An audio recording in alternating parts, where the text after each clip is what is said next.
everyone. Hi, Jo. Hi, Bev. How are you both? I'm fine, thanks, Em. How are you? Thank you. I'm really good, thank you. It's absolutely, I have mixed feelings today about this. I'm so delighted to be here and congratulations. Happy publication day on the final midwife book, Jo, but I don't think I'm ready for the end yet, Jo. I don't think. I've got my waterproof mascara on, my tissues to hand. Yeah, what a series. What a great series it's been. Absolutely loved working on these books with you. They've got better and better. As an editor, it's been an absolute joy every time one of these books has landed in my inbox to read the story of these women and the babies, and I cry every time we have a baby scene. Yeah. There'll be a little comment in the corner, won't there, going, I'm crying here, Jo. It's been an absolute joy. Have you enjoyed writing them? I hope have. So. Yeah, absolutely, I have. I think one of the questions that came in sort of fairly late from Bethan Davis and Michelle Hallows, both on the Facebook page, was about why I chose to write about midwifery, whether I was interested in it or if there was another reason. Well, really kind of twofold reasons. The first is because, absolutely like you, I think there's nothing more emotional than, families being created and seeing that moment happening. So I knew it would kind of create those moments that connect with readers and allow them to go back in time sometimes as well to that when that moment happened for them. And the second reason was really my friendship with Bev, because she'll talk a little bit about her journey to midwifery later on, but I saw the story behind that. It wasn't straight out of school into uni, a very sort of conventional, it was quite different. And so that sort of sparked to me the idea that actually these midwives have got their own life story. They've got all this, they're delivering people's babies in that emotional moment. There's so much going on behind the scenes that you aren't aware of. And I thought they have to work so closely together as a team as well. And I wanted that kind of cohesive team to create a cast of characters. So really, so in answer to those questions from Bethan and Michelle, it was really, knowing Bev that made me think about the story behind the midwifery, really. And I think that's such a joyous part of the book. These books are about, women who are all friends with each other. It does feel like a community. You've got their kind of personal lives, but when they're at work, that feels like they're such a good team and they're all really good friends. And is that true to life, Bev? Do you think that is, Yeah, I think it does. You do become a team, and you do tend to look after each other with your outside life. But when you come to work, you have to leave that at the door. But if you're having one of those moments, we all do. We all pull together and we all look out for each other and we all try and come up with a solution. So yeah, definitely. Yeah, it does have. It is very much. We are a family. My maternity family. How long have you been a midwife, Bev? Remind me. I know you and Jo have been friends for a long time. So I started my training in 2011. So not very long, really, in the scheme of things. But because I was slightly more mature, I've pushed myself to get to where I've wanted to be. So so I've really pushed. Absolutely. I mean, we met in 2005 when we got two boys, Harry and Harrison, who people always used to ask whether they were twins. You have to have a distinct lack of imagination to call your twins Harry and Harrison, but there we are. We met at a baby massage group and just sort of kind of clicked straight away, didn't we? And Bev, I won't sort of tell her story, but there was some difficult times going on, and I was so inspired by how she kind of powered through that to make sure she still finished her midwifery qualification. And actually, when something difficult happened to me, I had cancer when Harry was 5. And it kind of gave me the wake-up call to think, I've always wanted to write. It might be now or never. And, people like Bev inspired me to think you can do this. You can get through these difficult times and sort of get to where you want and follow your dreams. So, Bev, do you want to say a little bit about your journey to midwifery and how that happened? Yes. So I came into midwifery really late. I was in my early 40s. I'd always wanted to be a midwife as a young lady. At 18, that was the job I wanted to do. But life took me a different way. I became a dance teacher of all things, then had my family. And then when I hit my 40s, I thought, I still want to be a midwife. I still need to do it. But unfortunately, I didn't have all the qualifications I needed. Oh, I've gone off. Oh, there, I'm still there. And I started work as a maternity care assistant and met one of the patients that I met sort of said to me, you really should do it. And at that time I said, I can't afford to get the qualification. She set up a Facebook page and fundraised for me to go to college. And then from then, with the support of my friends, and we're going to talk a bit about sisterhood later, and that's my close friends, and I've got about 5 or 6 friends who have kept me going on this journey. And I started my training when my baby girl, who is Jo's goddaughter, who is now 16, so she's not such a baby girl, was sort of 1, and I just pushed myself through, and in that time I've gone through all sorts of marriage breakups and loss of parents, and but I've kept going because it was something I'd always wanted to do, and I thought I've got to do it. I've always had it in my heart since I was a young girl, so that's how I started my journey. Amazing. That's amazing. What an inspiration you are. I can see now, Jo. Yes, and you can see how we're having all that going on, how that sort of fits with how the characters in the books have all these things going on, but they're sometimes I think having gone through a marriage breakup and difficult things myself and the cancer and stuff, sometimes actually having a job to go to and focus on is your salvation. I found that in the past. I think that can be the thing, can't it? Keeping that focus on where you want to get to really is key, I think. I want to say a quick hello to some of the people who've popped up on the screen. So hi, Grace. Grace Powers joined us today. I think I've got a question from you later, Grace, and Lauren as well, Lauren Hewitt and Mina Kumari. Great to see you. Beth, then we've covered your question. Hopefully you heard that. And Andrea Davis, I picked up your question this morning, so hopefully we'll get to that as well. So it's lovely to see you all. If there's anybody else out there who's joined us, please do pop a comment on and we'll say hello as you join us. Anne Cobb actually sent in a question because she loves all things medical because she's been a nurse for her whole career. She's asked me whether it was a natural transition from midwifery to a hospital setting for the new series. I'd say yes. I love all things medical. Em will tell you that I find it quite difficult just to write romance. So there always has to be the relationships, are one thing, but there always has to be another side to it. And for me, actually, the kind of emotions and the situations that can be brought up in a medical setting, I really like writing about. The transition is fairly natural, but what I would say is that I'm finding out how much I don't know about things. I've had call on for the midwifery questions, which has been absolutely brilliant. I had 2 children of my own and also been my sister's birthing partner, so I had some knowledge. But some of the A&E stuff is taking a lot of research. But luckily, Bev and I also have a mutual friend, Steve, who was a paramedic for 25 years, who I am already harassing for information. And I've got a friend who's a doctor at one of the local hospitals, and I learned things just chatting to her. For example, I thought all consultants were called Mr. or Miss. It's only surgical consultants that are.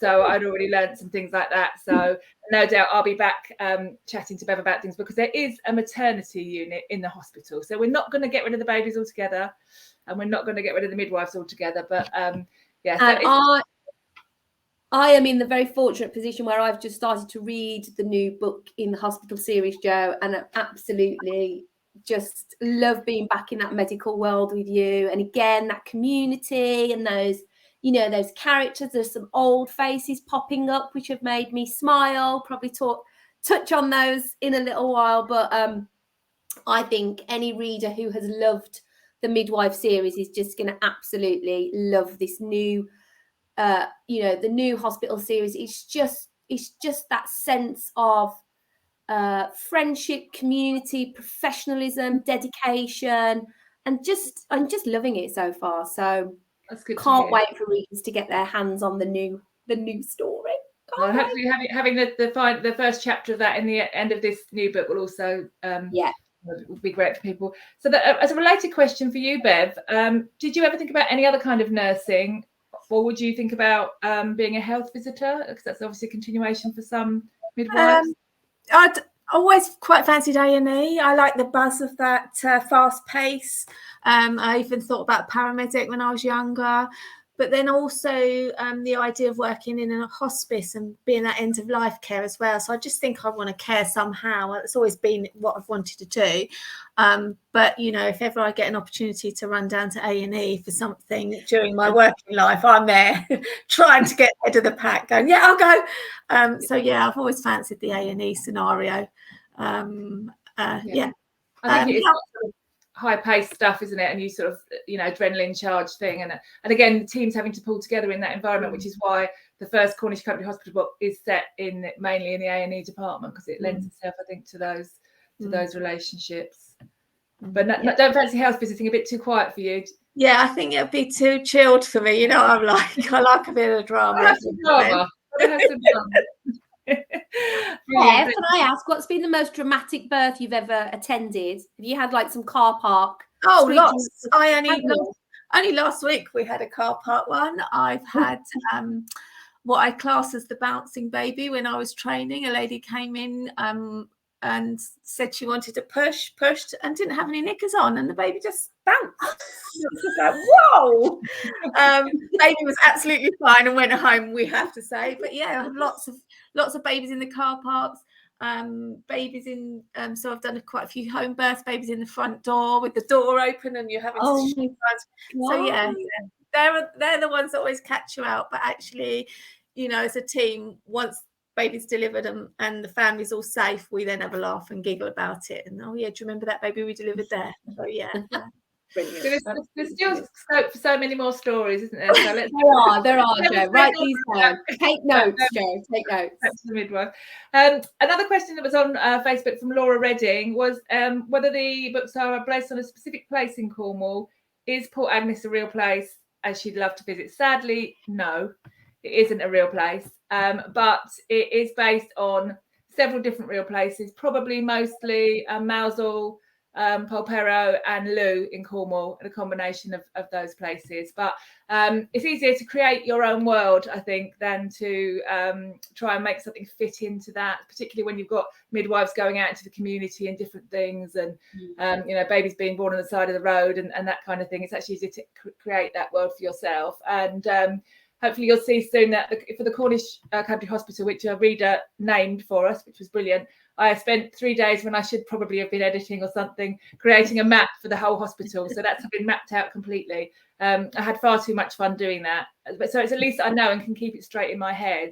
But that series will run across Port Agnes, obviously where the midwives are, Port Cara, where the hospital is, and that's where Cornish Summer's Kiss is set, if you've read that, and also Port Tremelian, which is that makes up the Three Ports area. So that will be all covered in that new book. But no, sadly, I think we'd all like to go to Port Agnes, wouldn't we? Really, we would. I'd like some fish and chips from Brace fish and chip shop with Gwen. That's what I think. Yeah, that's what I'd like to do. We need to do. So kind of a related question to Laura's for Bev. We're both lucky enough to live very close to the sea and been able to bring our children up there and pop down whenever we like, but we're in Kent rather than Cornwall. Is there anywhere, if you could live anywhere else, where would you choose? I don't know. As long as I'm by the sea, I quite fancy being one of your Cornish midwives, actually, and living in Cornwall. I love Cornwall. I love Devon. As long as I'm by the sea, I just need to be near the sea, and that's my place of tranquility. So you're not, Emma, because I lived in Warwickshire for a year, and that the lack of any sea, I had to get back. I know. We are quite landlocked here. So I'm in Birmingham, just south of Birmingham, and we are very, there's some lovely countryside, but there is absolutely we have some canals, but we have no sea. And I think there is something magical about being by the coast. And, we often go to Wales and Cornwall, and I just love being by the sea. So I think if I could live anywhere, it would probably be on the coast, and just blustery walks by the ocean, and hot fish and chips on a cold day. That's my it's a theme emerging here. You need some fish and chips for lunch today, I think. Oh God, what's going on? Perhaps I'm having some fish and chip cravings. Yeah. So just a quick hello to a couple of people who have joined us. Thanks, Angela and Sandra. Lovely to see you. Do pop any questions on anybody online as well if you've got anything that we're not covering. I know lots of you have already posted on Facebook your questions, but add anything else in if there's anything you want to say. And if there's anywhere you'd like to see a book set where you haven't had one previously, or anywhere you think we should write future books, then pop your comments on. If there's anywhere you think we should set a new series. And hello to Rosalind as well, who's just joined the chat there. The next question is from Valerie Findlay, which says, Valerie said, what's it like bringing in babies into the world, Bev? Can you tell us about the best bits and anything that's a bit more difficult about your job? Best job in the world, as far as I'm concerned. Every time a baby's delivered, I get emotional. Not obviously I don't break down in front of the families, but I do. It sort of fills me with emotion. The best bit of my job is making a family. You know, it's just really nice, and to see that that excitement in the parents' faces. It's just such a lovely job. Obviously, it can be stressful. There's lots of stresses. The hardest bit, I would say, is our bereaved families, and those that we know that have already lost their baby and have to come and deliver, or those that are unexpected. That, I would say, is the hardest bit. But you normally find that those families, despite their own losses, are so appreciative of what midwives do. But yeah, it's the best job. Sorry. Do you, when you have the parents who are bereaved, have you had some come back with a future baby? Yeah, we do. Yeah, we do. And that's always nice to see. And I've been fortunate in my career that a couple of the bereaved families that obviously it was in a previous job, I sort of saw them away from work, and actually I was worried about seeing them, but they were the ones that said to me, do you know what, it's so nice to see you, because despite losing our baby, you made it as special as it could be. So to know you've made that little bit of difference to that family while they're mourning is just such a privilege. It's just it's lovely to be able to do that and offer that support to them. But yeah, I love my job. Well, you know, I love my job, Jo. So I think that makes a huge difference, being able to do that, doesn't it? Thinking back to sort of one of the other things that inspired me to want to write about midwifery as well. I absolutely love Call the Midwife, which I know a lot of my readers also do. If you think about how terrible it was, you know, back then for mothers and fathers who lost a baby and how that was handled. I mean, it's so much, you know, that's improved vastly, hasn't it? You know, with how that can be done. And it makes so much difference. I think when medical professionals are people who empathise and they really care, however difficult the experience is, it makes it so much better, doesn't it? I think. Absolutely. And actually, Jo, it's quite a timely publication day you've got today, because it's 75 years of the NHS, isn't it? Which has been sort of, you know, phenomenal in helping maternal healthcare and babies, and, you know, so massive shout out to all our NHS heroes. Bev, thank you for what you do. Yeah, I've got 3 lovely babies, and they've all been born, you know, healthy and happy on the NHS, and my midwives were phenomenal. So I think it is something that stays with, you know, a woman. Oh, it definitely does. All her life. It does. And it just generally medically, and sort of thinking about the new series, thinking forward, when I had my cancer up, I was terrified to say my little boy was 5, my daughter was just 9. But the consultant I had was so wonderful. It snowed and I was stuck. My husband was supposed to be coming to pick me up, and the Macmillan nurse and a vicar turned up. And I thought, oh no, they've come to read me my last rites. And my lovely consultant walked in the snow in his wellies to see me and to tell me everything was going to be okay. So that just makes such a huge difference to the experience you have. I think having someone like that, he just made me believe everything was going to be all right, and it was, luckily. Yeah.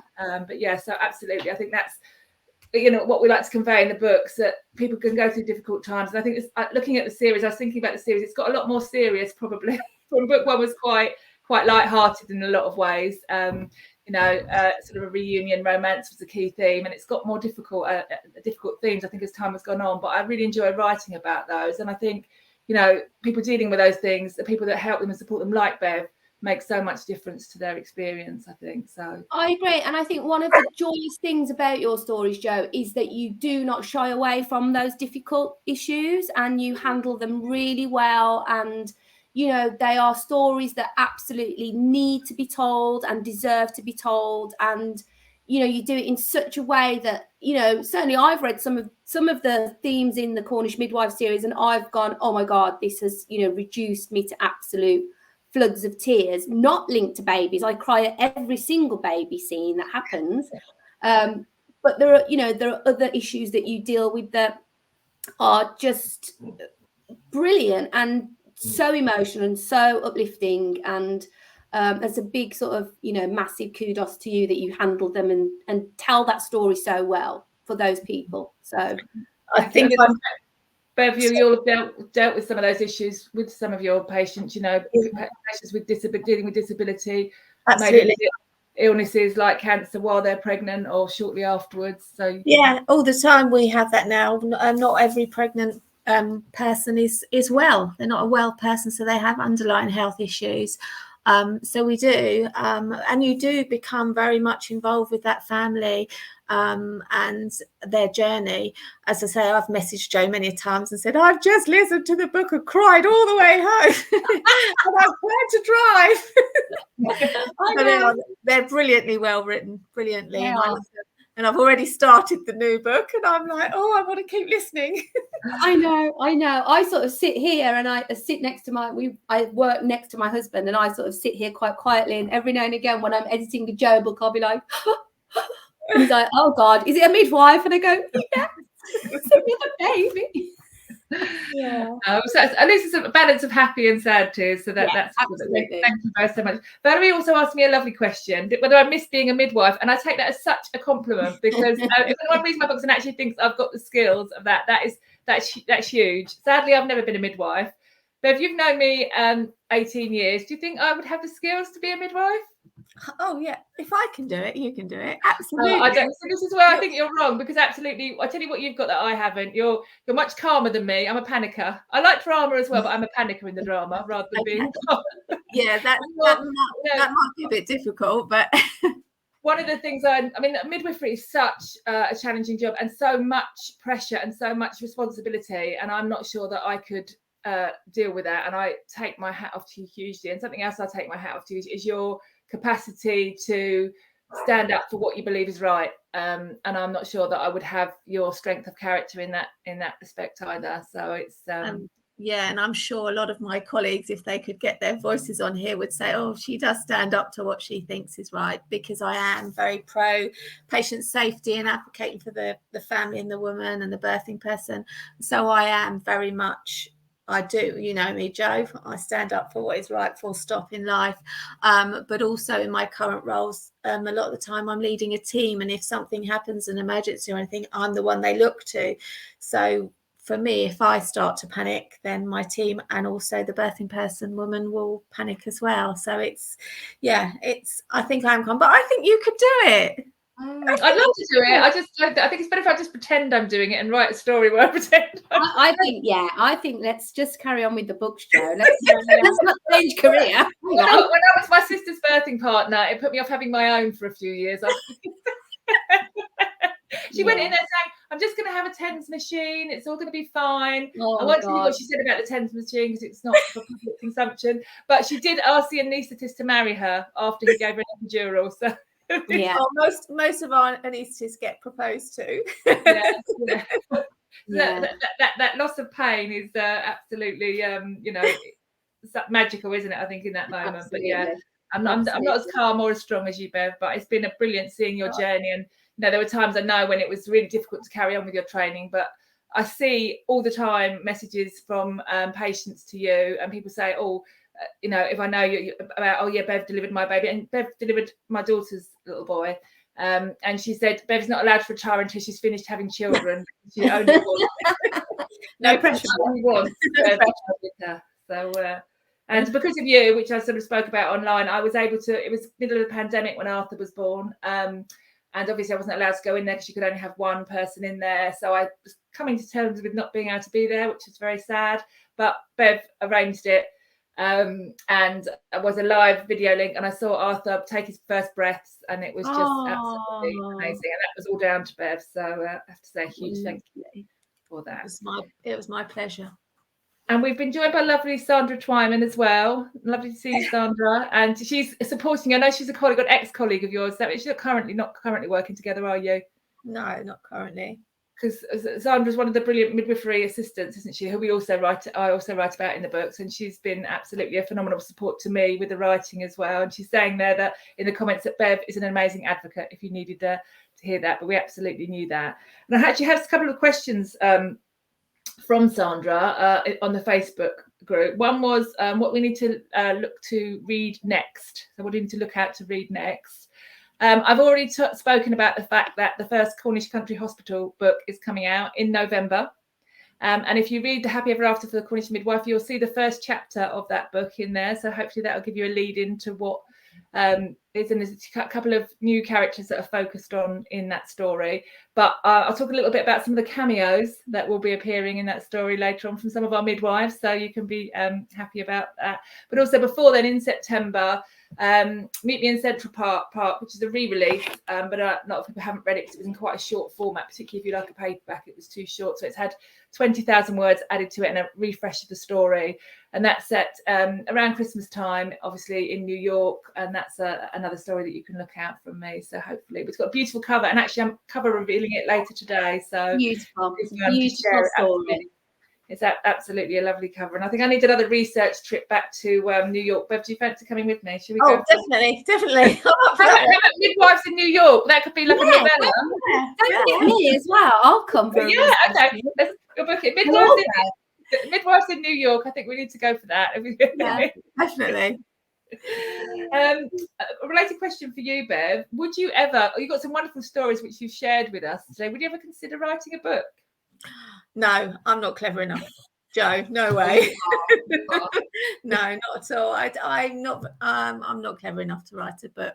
I'm sure I could tell lots of tales and lots of stories from my career, but no, I'm not clever enough. I wish I was, but even writing a letter, I struggle with. So no, it's not something for me. But I could give you lots of ideas for other books. Yeah. Well, maybe. I think there's probably a whole series in. Even in the time I've known you, we could probably go for a whole series. But we won't. Absolutely. We won't go down that road. But if you ever, I can always ghostwrite it for you. There's always that option. Absolutely. You touched earlier on sisterhood and how important that is. I wanted to ask you both really what sisterhood means to you. So Bev, I'll start with you. It means working and looking out for each other. You know, I'm very, as I've already said, I've got a sort of a small group of I've got acquaintances, but I've got a small group of really good friends who I class as my sisterhood, who I will go to if I'm having a bad day, if I want some advice. I'm going to be asking your advice later, Jo. So there we go. That I turn to, and that's my idea. And that they're like their companions. They're people you can laugh with, cry with, have a bad day with, have a good day with. And not everyone in your life you can do that with. So for me, it's that close relationship of your friends and family that become your sisterhood, you know. And as I say, I can count mine on one hand. But they are, sorry. Go on. No, and they are the people that I will turn to for some maybe help, support, advice, or, you know, just someone I need to go and sit and cry with. So yeah, or laugh with, you know, that's my sisterhood. I think the older you get, the more you realise, you're talking about that sort of smaller group of friends, the more you realise actually it's quality over quantity, isn't it? A lot of the time, I think. Absolutely. And I think as well, you know, as I've already said, I lost my parents sort of recently, and losing my mum was my go-to, but now I've got my friends and my sisterhood. They're sort of my mums that I would go to if I need any support or advice, because suddenly I'm at the top of the chain with my family, and I've got younger siblings, and they all look to me, and it's like, oh well, I normally go to mum, so where do I go? So I go to my friends. That makes you the matriarch now, you know that, don't you? Yeah. I'm not sure I'm sensible enough to be one of those. You're the most glamorous matriarch I've ever met in my life anyway, so that's thank you. What about you, Em? What does it mean for you? Yeah, I think exactly the same as Bev said. I don't have sisters. I had got two brothers. So I've never had that kind of sisterly bond with an actual sister. I've got two cousins, female cousins who I'm really, really close to, and we were, you know, raised together as like sisters. So and I've got some really good close friends, exactly like Bev said. You know, it's about quality over quantity, and you know, it is about sitting with that person, not just in the fun times, but in the really bad times as well. And, you know, a couple of my friends have had some really terrible times, and sometimes you just have to sit there and not say anything at all and just be.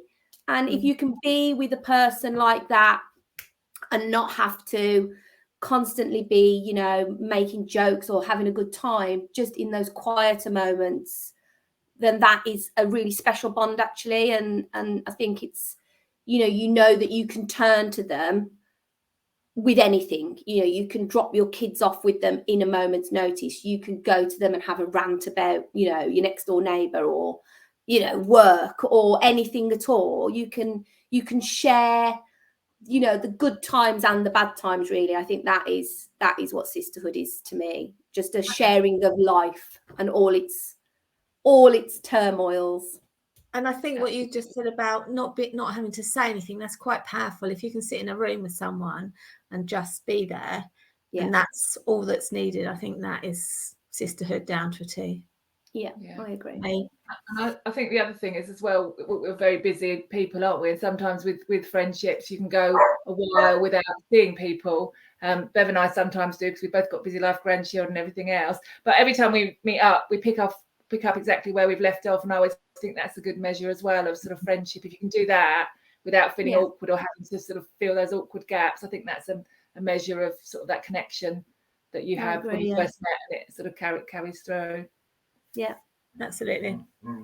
I have got sisters. I've got 2 sisters. I'm the youngest by a long way of my family. My sister and I, we're 2 halves. My mum and dad did that mad thing. They started a family really early. But all of these, it's sort of thinking back to the Cornish Midwives days when my mum had her first children. My dad had 4 children, and he asked every time how on earth it happened. So I don't think they ever quite worked out. But they had their first 2. My mum was 18 and my dad was 22, very young. So had 2, got it all done, just got themselves established. My mum was kind of a manager and having a career at last after not having one, and then accidentally had my sister sort of 12 years after my brother. And so I was born last, and I'm 16 years younger than my eldest.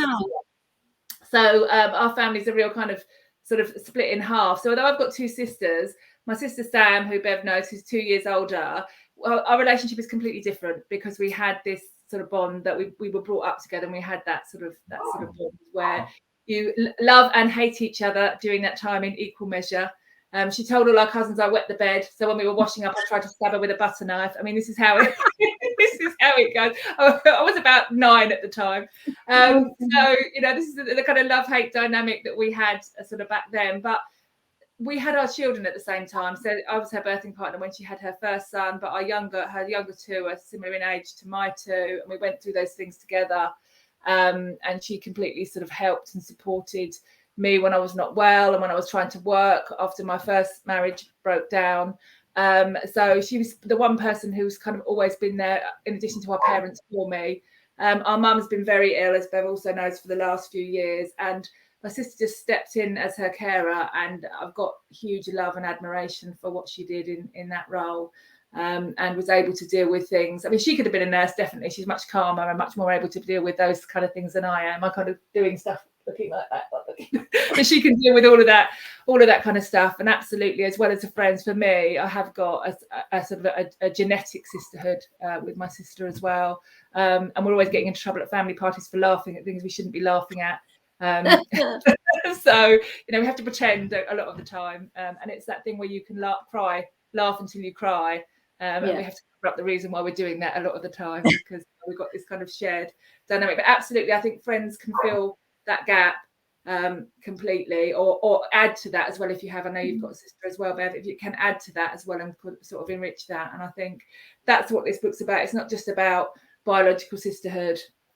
It's about sisterhood in all its form, and the sisterhood that you can have with your colleagues as well. When you do that pulling together, absolutely got each other's backs in that moment. I think that's the sort of key thing, which is why the book is jointly dedicated to my sister, and also to Den, who is the sister, or was the sister of one of my school friends, Kerry, who she sadly lost a little while ago. And I know she feels that loss hugely even now. So that's why the book is jointly dedicated to my sister Sam and to Den. So sisterhood I think is important to us all in whatever format it comes in, isn't it? So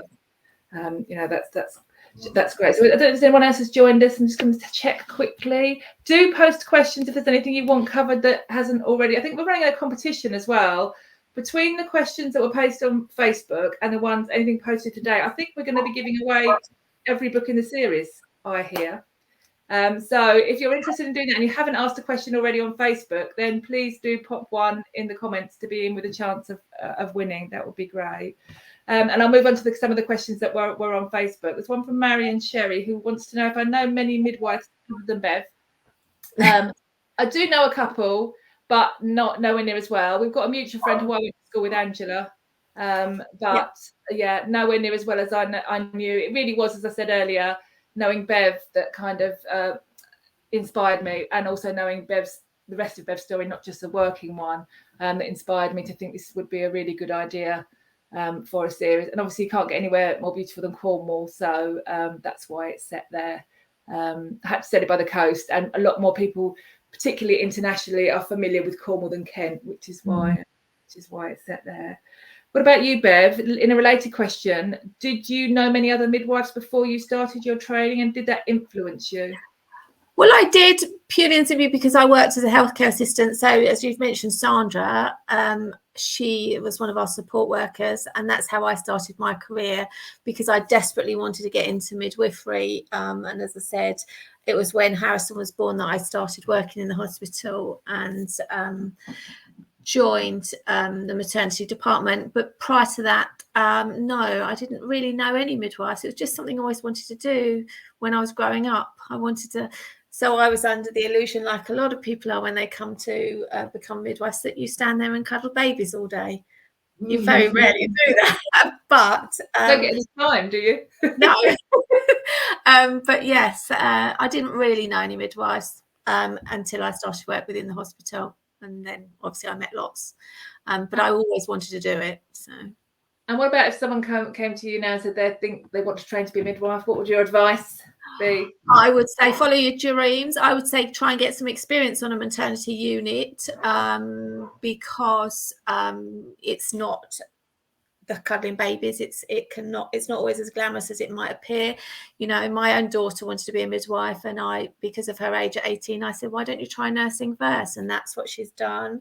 And she said one day eventually she'll do a midwifery training, because she'll have that medical background. She's had her own children, and then she'll be in a position. So I would say get some experience working in a maternity unit if you can, but go for it.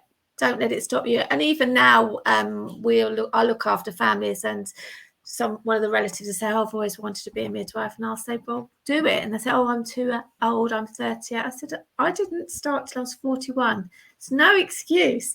And I think the eldest lady on my cohort was near her 50s. So go for it. You know, if it's something you want to do, as I say, I love my job. So, you know, it is the best job. So, yeah, but I would say try and get a little bit of experience, maybe start as a healthcare assistant so you have an understanding of what the role is.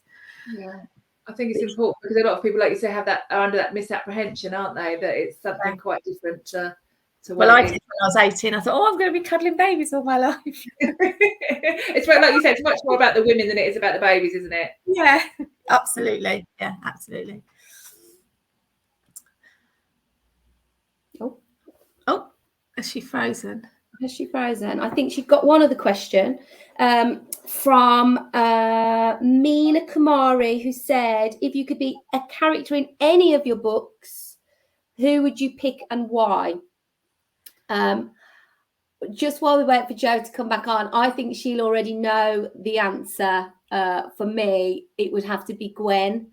Who's my absolute favourite of all the midwives. I just love that she's so outrageous, she's so funny, but she's also got that really caring kind of, you know, gentle side to her, actually. Yeah. Do you think she's based on anybody in real life, Bev, or?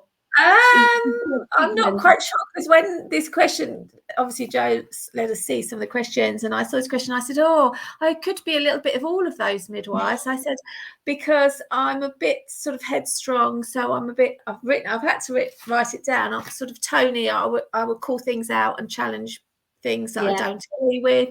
I'm a bit like Ella and Anna. My priority is always standing up for my staff, but also I'm a little bit of Gwen, as in I can be inappropriate sometimes, and my team will tell you, and I'm sure Sandra could back me up, that I will say things to make my team laugh, and I'll be the one pole dancing and belly dancing in the back office just to keep everybody going. So I think I could be a little bit of all of them. I am one of them. Am I back? Oh, hello. Here she is. She's back. You're back. Oh, has she frozen? Oh no. Is she back? Are you back? Oh, she's in and out. Oh, yeah. We've had I'm on my. Can you hear me? Because Yes. I'm on my phone now because we've got a power cut. Oh. Can you hear me? Yes, we can hear you, Jo. We were just saying that my favourite character is Gwen, and I was asking if that was based on Bev. Yeah. But I think she's a mix of all the midwives.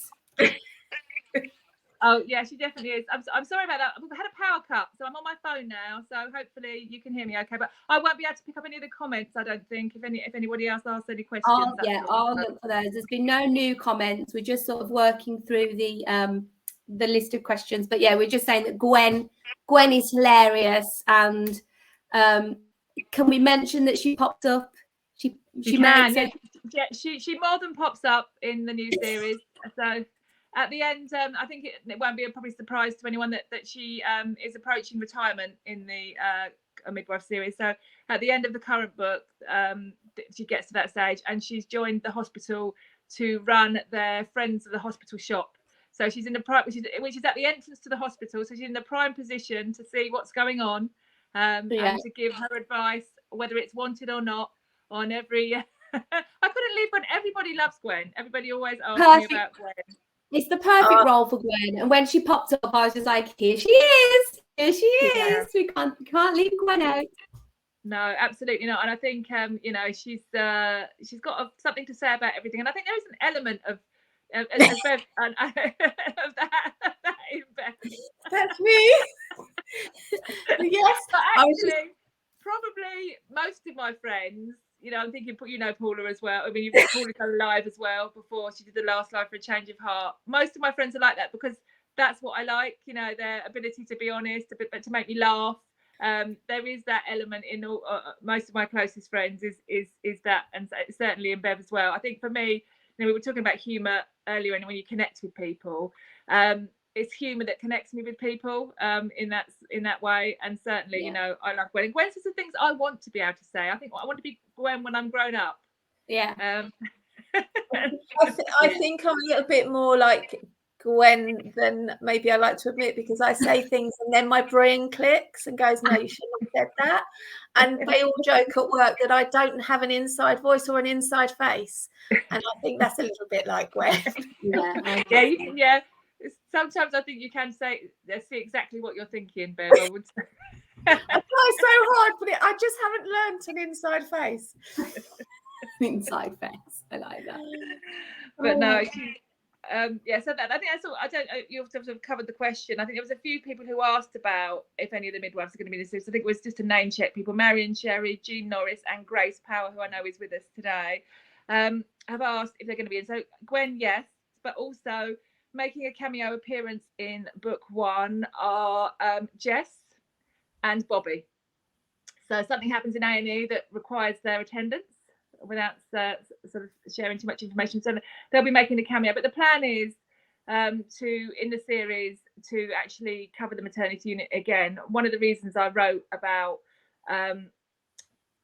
community midwifery was to develop that feeling and that relationship and that group. But as Bev will tell you, there's only so many types of birth that you're allowed to sort of have in community. That's right, isn't it, Bev? So it's quite limited. Absolutely. So you would give advice to people if they had a complex pregnancy or labour against a home birth, or even in a maternity unit, wouldn't you? If they need certain painkillers and things like that, they can't have the babies in the maternity units. Yeah, multiple births. So there's also and the women with the underlying health conditions. Not all of those would be recommended to be in community or in a low risk unit. So yeah, there's a lot that goes on in hospital. So it gave me this.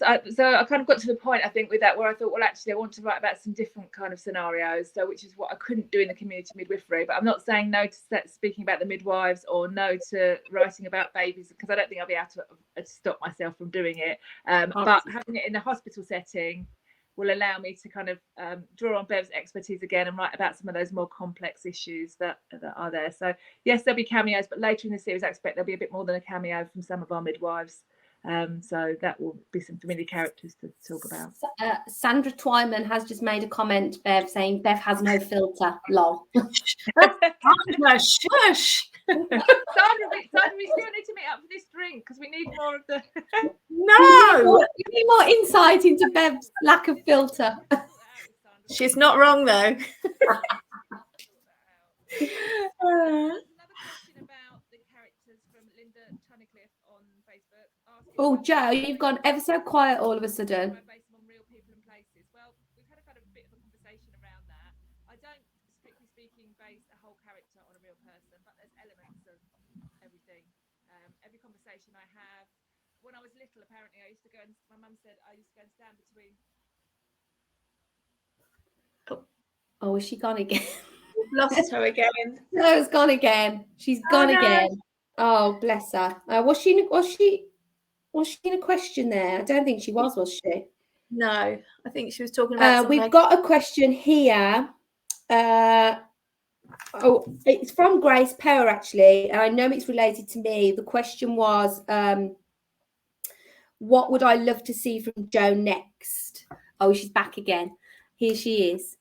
Your mic's a bit quiet, Jo. You're having some technical issues. Oh. No, we can't hear you. So I'll just carry on talking while Jo fixes her phone.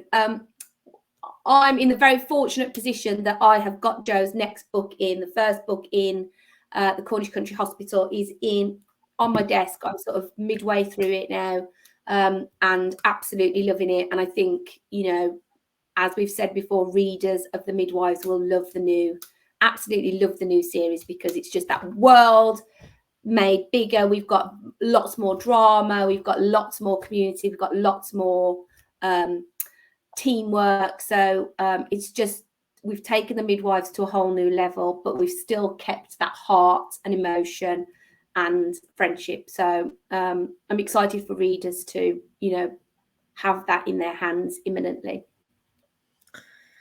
I can't wait. I've already started listening to the Happily Ever After this morning. I'm already at chapter 7. Oh. And I'm like, I want to get back to it. Oh, Bev, you're in for a treat. And then I miss it when I have to wait till the next one. I'm like, oh, for goodness sake, Jo, can you hurry up? Surely you should get sneak peeks, Bev. Surely you should get early advance. Well, do you know what though? I like waiting like everybody else. I don't mind. Yeah. It's sort of like building up to Christmas every day. Oh, the next one's coming. And last night I woke up at 5 this morning looking to see if it had already been downloaded. It hadn't. I did have to wait a little bit longer, but yeah, it's a joy. I remember when it landed on my desk, the last book, and I was just like, okay, prepare yourself now, Em. The last book, prepare yourself. Are you back? I'm back. What happened was the electric came back on and then it took me out again. So it went off. No. And then because my phone was connected to 4G, when the Wi-Fi came back on, it took me out of the phone. So now I'm back, hoping that I will stay. So what I was saying is that I listen to other people's conversations, and so anything you say to me may be used in a book in future. So that's how I come up with my characters and the storylines. You can't say anything without there's a risk of it. No, not directly, but obviously lots of things inspire me, and overheard snippets of conversation, song lyrics. It can be anything really. It's quite a range of things. And walking my dogs really helps. When I was walking the dogs on the beach yesterday, by the time I came back, I had the whole plot for the second Cornish Country Hospital book kind of clear in my head. So I know what I want to write for that. So that sort of took me out of there. It's just as well you joined us today, Em, isn't it? Otherwise, Bev would have been there all by herself. I know. Fate. They're doing something on the road, and the electrics keep popping on and off. So I'm hoping we make it to the end now. Another related question that Andrea Davis, who I think was on with us, wanted to know is where I come up with the names for my characters. We've run quite a few competitions for this. I also use baby name books and Google, and for some of the Cornish books, I've actually looked up Cornish names specifically that I wanted to use. But Bev, I wanted to ask you whether you've ever come across any unusual names that have made you think, or we do all the time, and I have to. And sometimes some of you think, really, that child's got to go to school with that name. So I have a stock I have a stock answer, which is, oh, that's unusual. Where does it come from? And try and keep a serious face. So yeah, we do. If you're going to ask me of some now, I can't think of any. Well, I better not, because you might get into trouble. I will share with you one of my friends who used to be a speech therapist, who you also know, Bev. She was a speech therapist in a quite deprived area of Kent, and I went to one family who had called one of their children Reebok, after their favourite brand of shoes. And then she went to another family who had two daughters, and she said, "Oh, what's this child's name?" She said, "Kimberly." She said, "What's your other daughter's name?" "Kimberly." We just really like the name, so we called them both Kimberly. Oh, No. funny. Oh, So, I think yeah, the hardest thing to do is name a baby. I think we agonised over all of ours. We'd got names sorted before, we had them. And then when we held them, we were like, oh no, that doesn't suit them at all. And we just agonised then. And, you sort of go, ooh, does this suit them? Are they this? But yeah, it must be fun just creating new characters, Jo, and coming up with new names. It is, yeah, it is. It's quite good fun to do that. But I think it's just it's making sure you don't have the go-to names that you use too many times. I got into a habit of calling all middle-aged women Denise at one stage, and I realised across books I had about 7 of them. I don't know why that is. But it's also for me, because I was a teacher for a long time, I get put off names because I've had some students who, well, maybe weren't my favourite, shall we say, and that sort of puts you off a name. And the trouble is, and I don't want to call my lead character a name unless I like it. So that sort of gets more challenging. So luckily, readers have been really, and there are competitions we've run, have come up with some really unusual, really nice names. So that's probably going to be a go-to that I carry on with, as I go through the new series. And the more books you write, I think I'm on book 27 or something now. The harder it gets to do that. Yeah, and somebody also asked me about, sort of if when people are based on characters, you can also, if you want to sort of have a bit of revenge against someone, not directly base a character on them, but kind of have them in mind. If you're giving a character a difficult time, that's quite cathartic. You can, and I always sort of think maybe I will write some crime at some point and kill a few people off, because you could do that in a safe way. Which is I think that was one of the questions actually that somebody asked, whether I'd would actually consider writing a different genre, and I would do so. I have written one cozy crime before, but I do like women's fiction, and I think I connect with that. So, and I think Em's happy that I'm mainly writing women's fiction. and nothing, no, I'm not clever enough to do the complex plots of fantasy and stuff, but I think crime and thrillers, you've got to keep people on the edge of their seat the whole way through, haven't you? That's a real skill set as well. So I think you covered Mina's question while I was offline, didn't you, about which characters you'd like to be and why? So we've covered Mina's question, I think, haven't we? Yeah, we did. And Susan Cohen, I think we've covered as well, her question about storylines and how we come up with those. And the question about what kind of deliveries we could do now that we're not in a hospital setting. So I think we covered all of those either while I was here or while I wasn't. Grace, who I know is with us, asked what part of the writing process is my favourite. Is it researching, writing, or editing? It is whichever bit I'm not doing at the time, Grace, is the answer to that. I love the first draft best of all, I have to say. Because you can just go, and if it's flowing, like the Cornish Country Hospital book was just at one sweet spot. I was writing 8,000 to 10,000 words a day because it was just coming. Which and some days you can sit down and write all day and maybe get 1,500, which is a bit more challenging when you've got that. But I enjoy all of it, and all of it has its own challenge. I love the research as well, but sometimes I get a bit sidetracked reading things, and I think it's medical books, you don't want to put too much detail in about, because if you need to get it right, and I say Bev's been brilliantly helpful, but has also helped me to maybe cut back on it if I get too carried away with the details. That people don't want to read a medical textbook, so I have to rely on my brilliant editor to rein me in when I get to, or if it gets a bit too gory, then people haven't signed up for a horror. So Bev, a related question to that, what would you like to do if you weren't a midwife? Because Grace was the one that asked me about different genres, which we've answered. So what would you do you think, if you weren't a midwife now? I don't know, actually. I don't know. I think I'd have probably ended up in the NHS somewhere, you know, probably paramedic. I always wanted to be, although with our friend Steve, that sometimes put me off a little bit. But no, I don't really know. I don't. I think I honestly don't know. I don't know. I like my job. I'd like to be a stay-at-home nanny, maybe. It's a lovely sign, isn't it? If you found a job you love, that do you feel the same about your job, Em? Are you prepared to say? Is there anything else you'd have wanted to do? Or are you prepared to say? I do. I love my job. I feel very lucky that I get to read, you know, brilliant stories all day for, you know, as my job, and then get to work on brilliant, you know, series of books that before anybody else gets them. I think that's the magical thing, that I get to read them and say, you're going to love this book. This is like amazing. Would I do anything else? I probably not. I think if I did do something else, you know, you always have that dream of doing something completely different. So I think, you know, when my husband and I talk about, you know, when we retire, when the kids have all left home and it's just me and him rattling around with our Zimmer frames, what would we do? My family, my nan was a pub owner. She ran a pub for many years, and I love going into pubs, and old pubs especially. I love the vibe of pubs. So maybe I'd set up a little pub somewhere by the coast, by the seaside. That's what I do. But I know it's really, really hard work, so it probably wouldn't be a long-term thing. It's that idyllic thing about midwifery is not about babies, is it? Sitting in your pub at the coast, probably exactly. Yeah.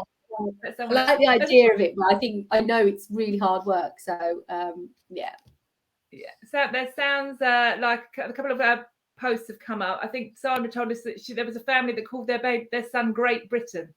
So that's quite an interesting. You think that there would be some things you wouldn't be allowed to register, would you? I think you'd think. Yeah, but you know, it's interesting. I think there is a couple of names that are banned, aren't there? But I can't remember what they are now. But I think apart from that, you can more or less do what you like. But I think the Kimberly and Kimberly is worse than the Harry and Harrison twins, isn't it? Yeah, absolutely. As I said, I know we're approaching the end of the time now. There are a couple more questions if we can just try and squeeze them in from people who did post online. The first one was, have you ever, Bev, this is for you, these are both for you, Bev, I think, from Jean Norris. Have you ever had a baby where the head has arrived, but the baby's then gone back up? Has that ever happened to you? We do, to a degree. It's called a shoulder dystocia. It's a maternity emergency, one of our obstetric emergencies. And what happens is the baby's head delivers, and then it does what we call turtlenecking, so it goes in and out. And basically, the shoulder's caught on the pelvis, and we have to do a little bit of manoeuvring to help deliver that baby. But yeah, we do see that, but not where the head totally disappears again. I think where the shoulders are in the pelvis, I don't think it could do that once the head's out.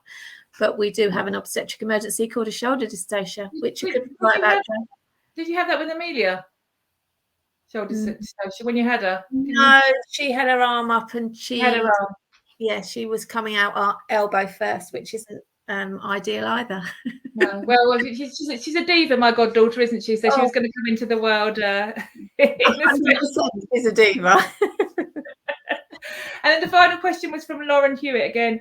You've talked about sort of memorable and moving births, but is there a specific one that you can talk about that was memorable and moving? Was it?